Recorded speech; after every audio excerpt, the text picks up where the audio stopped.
Bélgica estudia la creación de un centro de vigilancia del espacio aéreo tras el avistamiento de drones de los últimos días.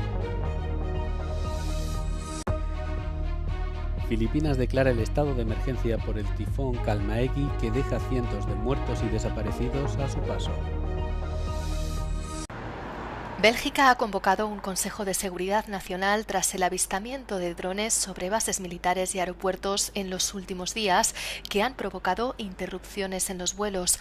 Para hacer frente a esta amenaza, las autoridades estudian la creación de un centro de vigilancia del espacio aéreo, así como la introducción del registro obligatorio de drones.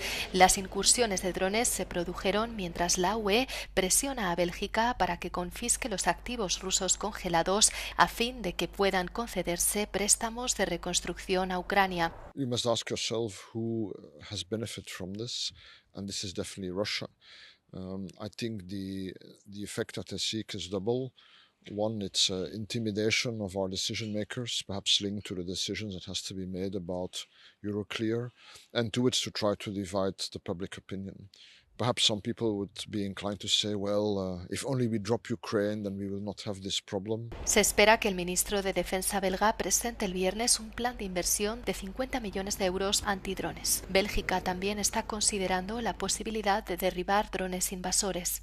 Belgium specifically has learned that we need a legal framework that allows to shoot down drones, and of course we actually need the military capacity that can do this, and this will now be speeded up so that we will be ready very soon to deal with it. La embajada rusa en Bruselas ha negado cualquier implicación en la operación de drones en el espacio aéreo belga. Se han producido incursiones de drones en múltiples países europeos como Dinamarca, Alemania y Noruega. Polonia y Rumanía ya han decidido desplegar nuevos sistemas de armamento para defenderse de los drones.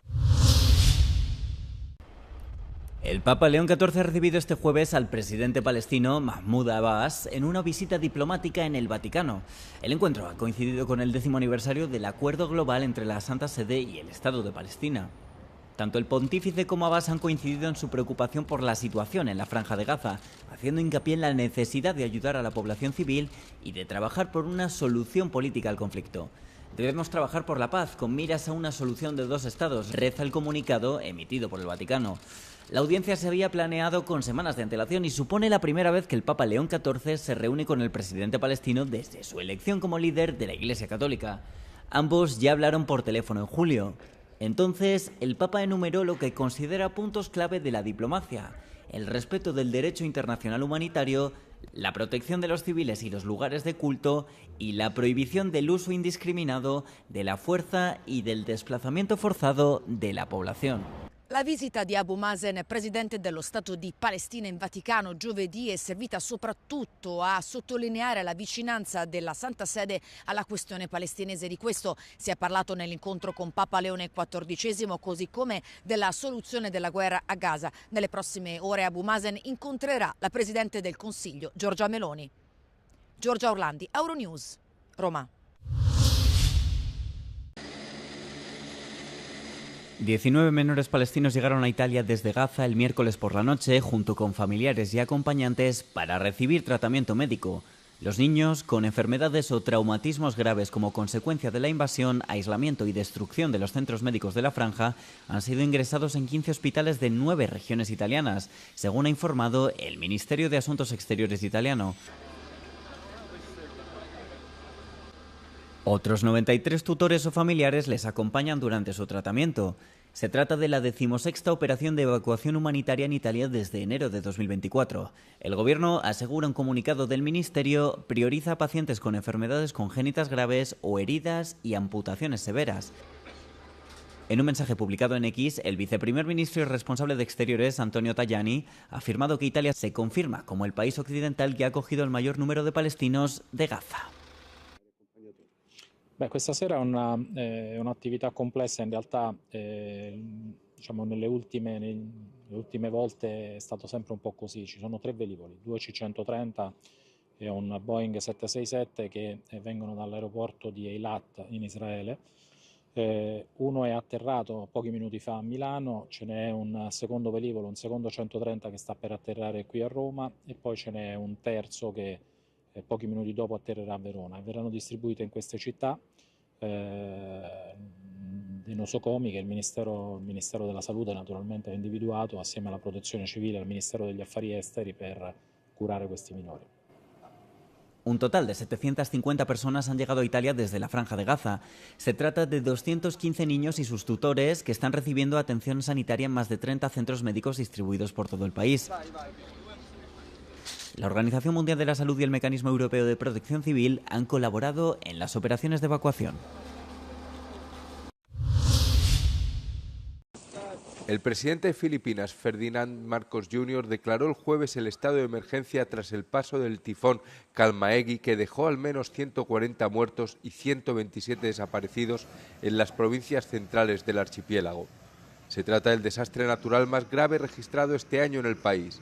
La mayoría de las muertes fueron por ahogamiento debido a las repentinas inundaciones provocadas por el tifón. Las inundaciones provocadas por el huracán anegaron comunidades enteras, obligando a los residentes a subir a los tejados de sus casas, desde donde pedían desesperadamente que los rescataran mientras el agua subía.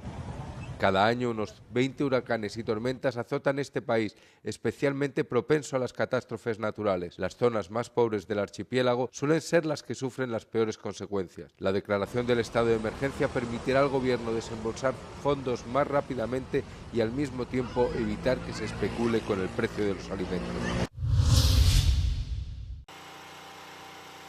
Grupos de activistas han proyectado mensajes sobre el cambio climático en algunos de los edificios más emblemáticos de Río de Janeiro, mientras los líderes mundiales llegan a Brasil para la cumbre climática de la ONU, la COP30. Las instalaciones mostraban lemas como "los contaminadores pagan" o "protejamos los bosques y a las personas", mientras que en algunas imágenes también se puede ver a líderes mundiales pidiendo una acción climática más enérgica. En Belém, sede de la conferencia sobre el clima, activistas de varias organizaciones se manifestaron y exigieron a los políticos medidas más contundentes para luchar contra el cambio climático. El martes, el Programa de las Naciones Unidas para el Medio Ambiente hizo públicas las deprimentes cifras de su informe anual, según las cuales los actuales objetivos climáticos no frenarán el calentamiento global. De hecho, la Unión Europea llega a la COP30 con un conjunto de objetivos climáticos menos ambiciosos que los del Acuerdo de París de hace 10 años. Los organizadores y analistas califican esta conferencia como la COP de la implementación. Polonia está experimentando varias hostilidades por parte de Rusia que desencadenan periódicamente debates sobre la seguridad del país. Los centros de investigación han analizado cuál sería el comportamiento de los polacos en caso de conflicto armado. Según una encuesta de Ibris, el 49% de los ciudadanos rechazaría ofrecerse voluntario para defender al país. Polster aumenta ese porcentaje al 57%. Pero, ¿cómo interpretar estos datos? Chociaż ten procent wydaje się niewielki, prawda, tam tylko około 1/4 ludzi gotowych do obrony kraju, no to jednak z tej 1/4 da się sformować całkiem porządną armię. Kolejną sprawą jest trochę brak zaufania do armii, ponieważ tylko połowa Polaków mniej więcej stwierdza, że nasza armia byłaby w stanie obronić ten kraj. Jeśli idę do wojska, to chciałbym być pewien, że zostanę dobrze przeszkolony i będę dobrze dowodzony. Jeżeli nie mam takiej pewności, no to cóż, no morale trochę spada w tym momencie. La encuesta muestra que los jóvenes son los menos dispuestos a luchar por Polonia. Euronews ha decidido preguntarles personalmente. Myślę, że zostałbym w kraju. Na tyle bardzo lubię Polskę i ostatnio coraz bardziej ją lubię, że myślę, że zostałbym tutaj i nie wiem, w jakiej formie bym jej bronił, ale na pewno bym tu został. Myślę, że forma wojny jest o tyle nieznana, że nie jestem w stanie jeszcze podjąć decyzji, natomiast sam się zastanawiam, czy mam jeszcze taką odwagę, jaką mieli nasi dziadkowie, pradziadkowie kiedyś. Jeżeli mamy nawiązywać do naszego powstania warszawskiego albo takich rzeczy, no to oczywiście. Ale jeżeli teraz to by były jakieś polityczne zagrania, no to chyba musiałabym się naprawdę długo zastanawiać. Los investigadores también le han preguntado a los encuestados por sus opiniones políticas. Ante la amenaza de guerra, los votantes de Ley y Justicia, el 56%, y de la coalición cívica, casi un 43%, son los que más apoyarían al ejército. Las personas que viven en la calle y en albergues se encuentran en una situación cada vez más difícil, ya que los conductores y transeúntes apenas llevan dinero en efectivo consigo. A menudo ocurre que, aunque alguien quiera ayudar, no puede hacerlo. Lo mismo ocurre con la revista Without Shelter, Sin Refugio, distribuida por personas sin hogar desde hace más de 3 décadas. Aunque, como dicen los distribuidores entrevistados, existe otro problema mucho más general y grave. Ezelőtt 7-8 évvel könnyebb volt a sorsunk. Most nincs úgy az embereknek, nem csak, hogy kártán nincs pénz, sehogy nincs pénzük. Minden megemelkedett, minden drága.